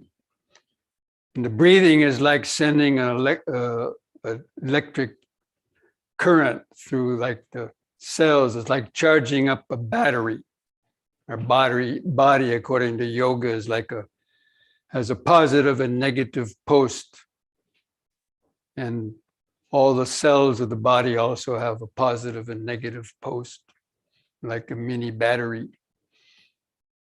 And you have to charge those batteries up, keep the current of life force flowing through them. Otherwise, they'll die, or they'll get weak, or they won't function properly. And the cause of so many problems. So it's called the complete breathing, what I call three-part breathing, as a way of increasing the flow of prana and life force through the body to feel more alive, and also to help energize the cells of the body to function more efficiently. So basically this means learning how to breathe in the air from the lower part of the lungs up to the top part of the lungs. The lungs have different compartments in them. It's not just one big bag of air that you blow up, inflates and deflates, but there's different compartments. And you can fill those compartments individually if one wanted to, but normally we don't, but we could. And the breathing in those parts of the body affects the circulation to specific parts of the body as well. So we're going to try to just go over this to see if you can feel the breathing in these individual lung sections, and then trying to coordinate it into what is called the rhythmic breathing. So you can kind of just visualize, or if you know what the lungs, if you've seen pictures of the lungs, there's lobes on the bottom, there's a lobe in the middle, and the lobes on the top, called lower, mid, and upper lobes. Normally, most people breathe only in the lower or middle lobes. Rarely, unless you're really exerting, you might get air into the upper lobes, but the upper lobes have kind of atrophied in a lot of people because of not getting used, or they become a breeding ground for problems like asthma and emphysema because you don't use them. They've accumulated and collected a lot of impurities or dust and smoke pollution, stuff like that, because we don't really breathe in them enough to get that toxin out. So, but anyway, we're going to go over these one by one, just to give you that feel for that. So the lower lobe breathing, we want to isolate the air. It's also called diaphragmatic breathing. So the diaphragm is a muscle that goes across the bottom of the rib cage. When you breathe in, that diaphragm moves downward, creating a vacuum in the lungs, and the air is automatically drawn into the lungs and goes down into the bottom part first, because that's where the vacuum is created first. And then when that's full, the air moves up into the middle or the top parts, if you're breathing deeply. If not, the air doesn't reach the upper parts. But anyway, so we're going to try to feel that diaphragmatic action and to just isolate the breathing in the lower lobes. So place the hands sort of across just above the navel, or between the navel and the bottom of the rib cage. And that's where we want to try to feel the expanding and contracting sensations. So you can close the eyes and take 2 or 3 seconds to breathe in and gently push the stomach out and down. It's the kind of feeling you get with the diaphragm. Hold the air in for a couple of seconds, and mindfully, just on the out breath, gently suck or pull the stomach in and up to get all the air out. And the next in breath, pushing the stomach gently down and outward. Out breath, in and up. Again, just do that a few times. Really feel that dynamic lower lobe breathing.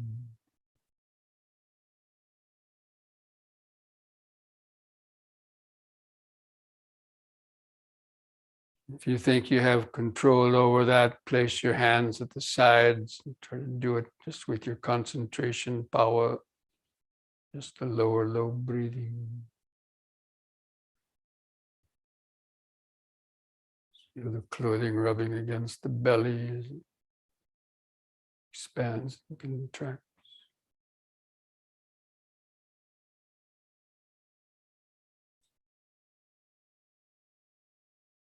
Especially try to get all the air out on the out breath.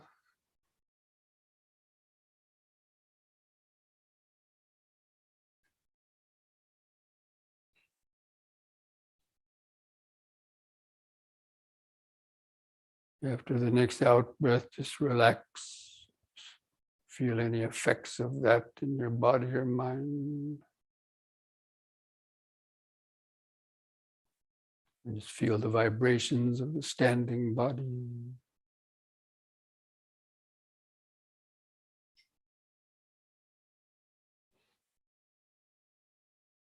I think everybody probably could feel that isolated lower lobe breathing.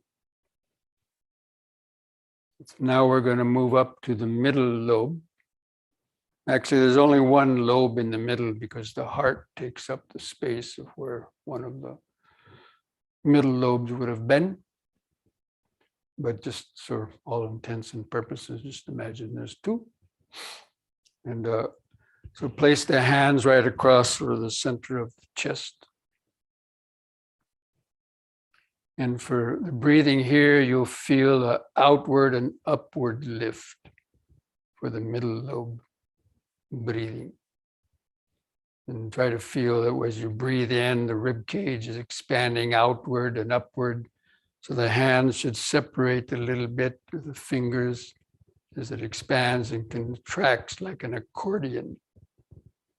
You can remember what accordion looks like, right? So just take a deep, slow breath. Feel that outward expansion, lift in the center of the chest. Hold the air in a few seconds. And on the out breath, feel that contraction of the rib cage. Try to feel the last bit of air go out. Give an extra little contraction at the end. And the next in breath.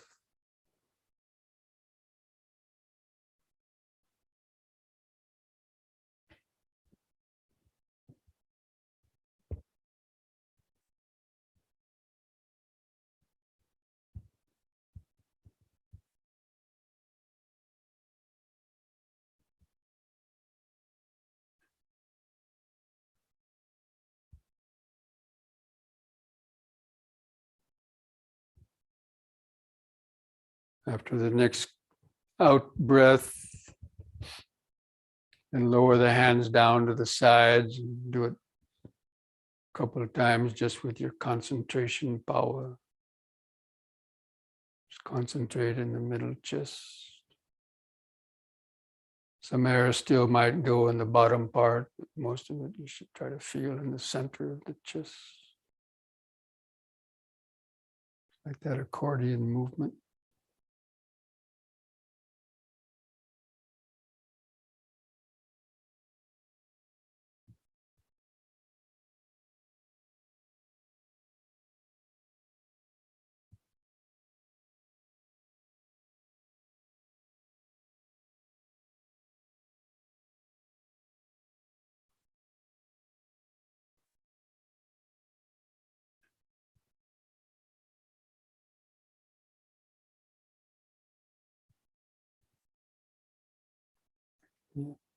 Into the out breath, just relax. Don't try to breathe, just let the breath come in as it wants. Just feel the effects of that in the body and mind.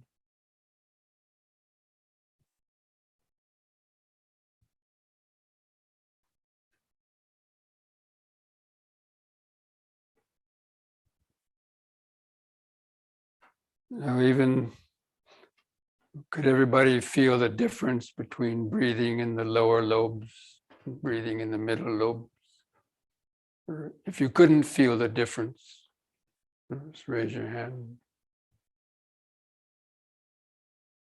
So that's not too difficult because normally we do breathe in the lower and middle parts of the lungs.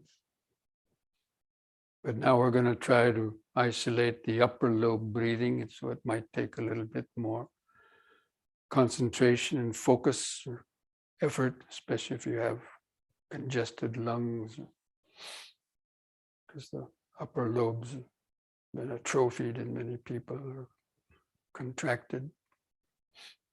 So raise the hands all the way up to over the collarbone, because the upper lungs ended up go into like a point. When you breathe in, they expand up right almost to the underneath the collarbone. And so just focus the attention, keep the elbows lifted up. It's just a short distance from your nose to the upper lobes. Just close the eyes, breathe in, feel that lift in the upper chest.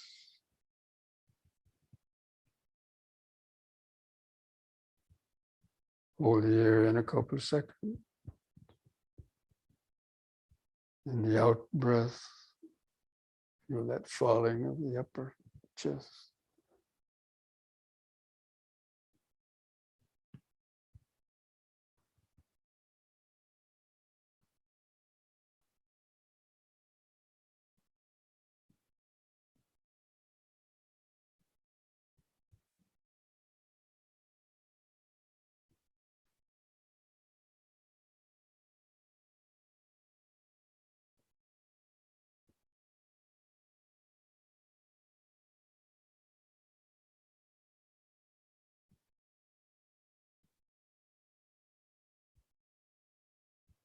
After the next out breath, bring your arms down to the sides and try to do it a couple of times just with your concentration power.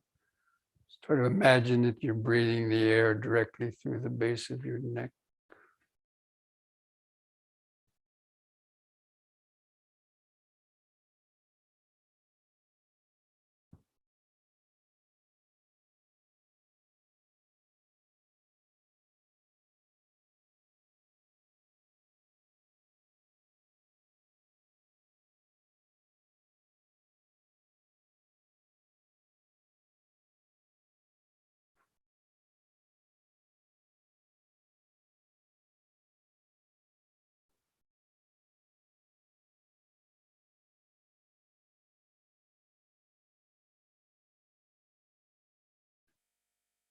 After the next out breath, you just relax.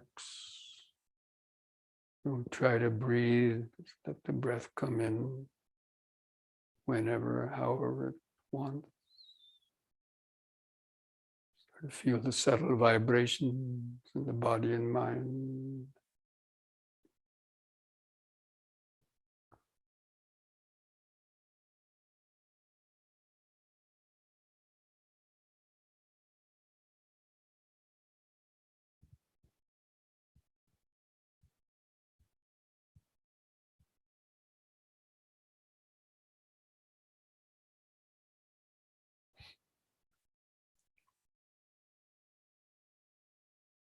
How many of you think you felt that? Or if you couldn't feel the breathing in the upper lungs like that, raise your hand.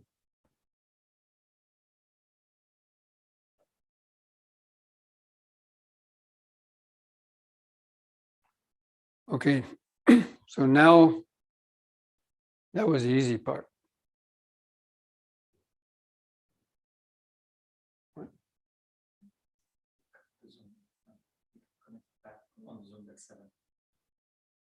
They want to finish this. We're going to combine those three in what are called the three-part breathing. And normally you don't breathe in those separately like that, although you could if you have specific lung disorders and problems. But ideally, we combine them into one breath. It's called a rhythmic breath. That means you try to divide equally and evenly the amount of air you're breathing into the lower lobe, the middle lobe, and the upper lobe, gradually drawing the air in on one in breath, all the way up through the middle up to the top, and then holding the air in the lungs for 2 or 3 seconds to allow all the oxygen to get into the blood stream, and then letting the air out in that way also, letting the air out of the lower lobes and then the middle lobes, followed by the upper lobes. That's called a rhythmic breathing. And we do it, to learn it, it's easy by counting. So we want to count the breaths to 3, count to 3 slowly, or you can count to 6 a little faster. So that means for the count of 1, be breathing into the lower lobes and then shift the attention into the middle lobes for the count of 2, and then into the upper lobes for the count of 3. And then you hold the air in the lungs for about 2 seconds. And then you take about 3 long seconds to breathe out, letting the air out from the bottom, middle, and top, if you can. That may be difficult in the beginning to coordinate that, but so you could let it out all together, but especially on the in-breath to get it coming in that way, and then the out-breath. So the in-breath and the out-breath ideally should be of the equal time duration. So that's called rhythmic breathing, where you're taking like one in-breath,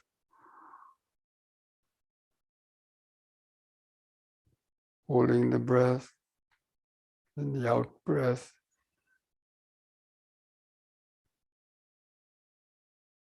feeling that last bit of air go out at the end. So beautiful. And then the next in-breath. And that sends waves of relaxing and healing kind of life force vibrations, through the body and mind. Anyway, it takes some time to develop that, because it's like anything else. You have to retrain the way that we breathe. So anyway, let's just try that. So the best way to do that again is using the hands. And I'll do the counting for you and see if you can follow that counting. As I count, move the hands up to the middle for number 2 and up to the top for 3. And as you're holding in the breath, you move the hands back down for the start of the out breath, and then the out breath. 1, 2, 3. Moving the hands like that just helps the mind to remember which places it's breathing in and out. Okay. So go ahead and start breathing in. 1, 2, 3. Hold the breath. Out breath. 1, 2, 3. In breath. 1, 2, 3. Hold the breath. Out breath. 1, 2, 3. In breath. 1, 2, 3. Out breath. 1, 2, 3. Continue that on your own a few more times. If you think you have the control over that, keep the hands at the sides. Otherwise, use the hands until you develop that memory.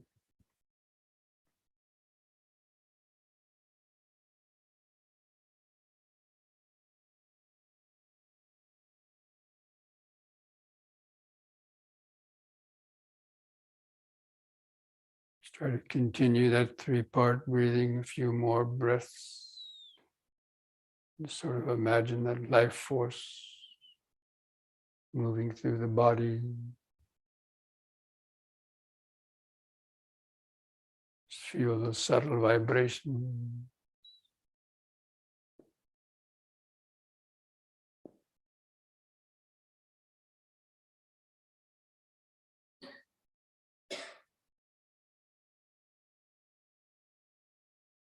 And on the next out breath, just relax again.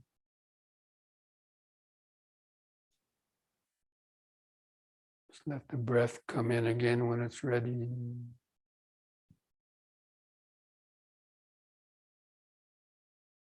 Just feel the vibrations of the standing body.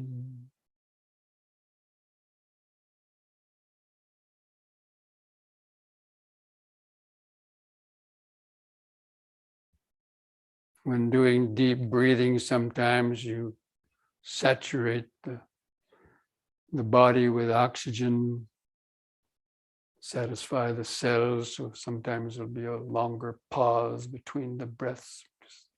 The body is self-regulating in terms of its breathing and the amount of oxygen the cells need. It's called inner wisdom, a natural wisdom that we've interfered with through unmindful living, from being disconnected from the body.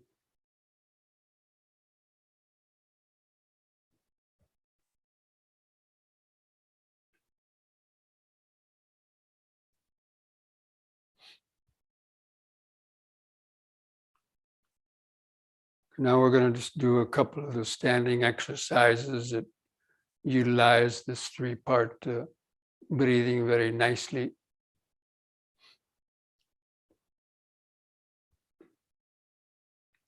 The movements of the body also help to bring the air into those 3 parts of the lungs.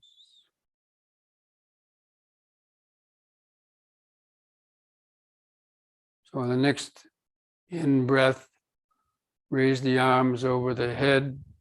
That draws the air into the middle and upper part of the lungs. Interlock the fingers, stretch the arms up. Brings the air way up into the upper lung. In the out breath, turn the palms down, touch the top of the head, letting all the air out. Again, in breath, starting in the bottom. Turn the palms up, raise the arms into the middle, and stretch up into the top. Out breath, touch the top of the head.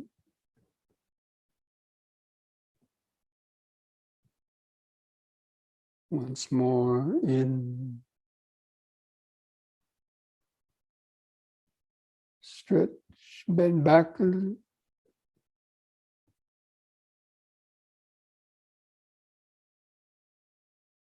Release the fingers, out breath, arms back to the side. Just relax. Feel all those sensations.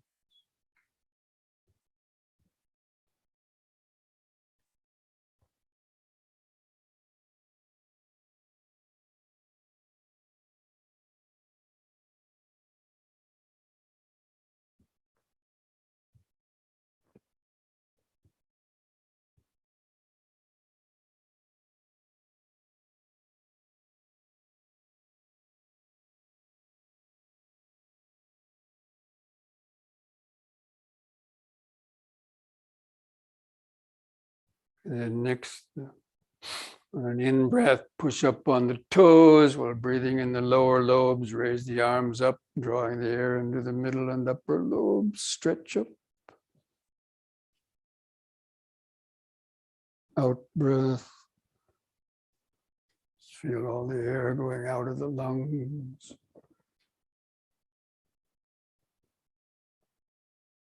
In breath. Use the breath to help lift up the body, like blowing up a helium balloon. Out.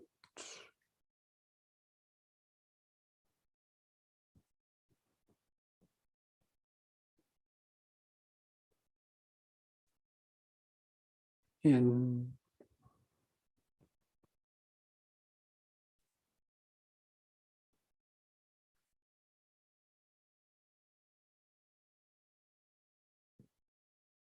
Out.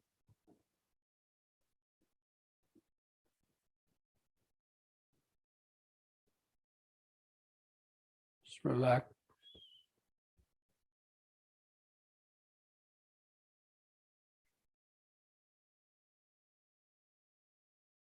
Feel those vibrations, the present moment awareness.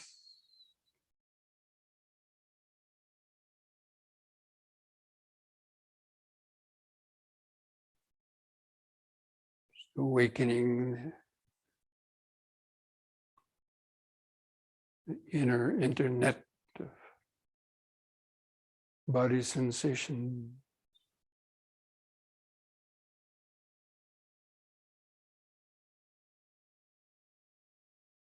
The webcam, standing.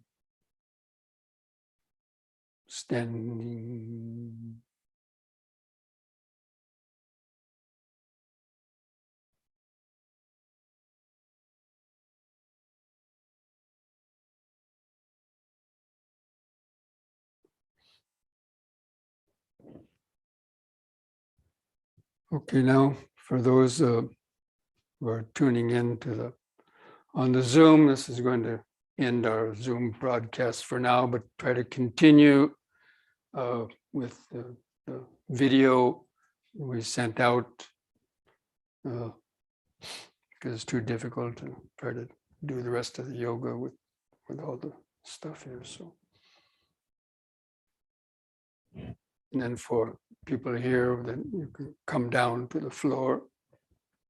So we'll see you back, people on the Zoom program. We'll see you back at about 7 o'clock for the puja and questions and answers session.